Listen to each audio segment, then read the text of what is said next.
동력, 글밭 2월 21일 금요일 4.15 총선과 개헌선 확보 수국 꼴통들의 움직임이 심상치 않은 총선입니다. 총선에서 승리하면 문재인 정권을 탄핵한다고 계엄을 토해냅니다. 마치 투정을 부리는 어린이가 엄마한테 생떼를 쓰는 듯한 모습입니다. 도로 새누리당이 된 미래통합당의 원내대표인 심재철이 문재인 탄핵이라는 대포를 쏩니다. 그것은 총선에서 이기면이라는 조건을 단 헛방입니다. 큰 소리를 쳐 기선을 제압하려는 모습이 헛웃음을 자내게 하니까요. 이미 극성을 부리는 가짜뉴스에 이어 미래한국당이라는 가짜 정당까지 만들었습니다. 그야말로 어쩌나 극성을 부리는지 정말 개지랄을 떤다고 해도 될 정도입니다. 여기에 금태섭 문제를 비롯하여 자잘한 문제들이 불거져 나옵니다. 하지만 어제도 말씀을 드린 대로 이에 대해서는 이미 당 차원의 전략이 작동하고 있을 테지요. 따라서 너무 심각하게 받아들이고 패배의식에 빠져서는 결코 안 됩니다. 사이가 떨어져 안절부절해하는 모습을 보이는 것은 바로 저 수구 꼴통들이 노리는 점이지요. 촛불 시민들이 위축되어 더 이상 득표를 넓혀 나가지 못하기만을 바라는 저들일 테지요. 늘 말씀을 드리지만 중요한 것은 오늘의 시민이 어제의 시민이 아니라는 사실입니다. 얼마 전에 촛불혁명을 치러낸 세계에서 으뜸가는 시민인 것을 저들은 잊고 있나 봅니다. 저들뿐만이 아니라 우리 자신들도 가끔씩 잊고 있는 듯이 보이긴 합니다.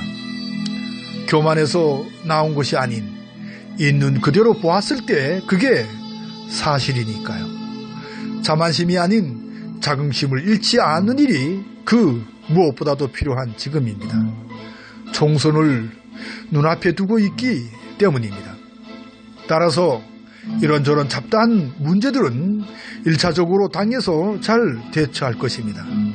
이제 남은 것은 나라를 구한 의병처럼 시민들의 작은 힘을 하나로 모아가는 일입니다.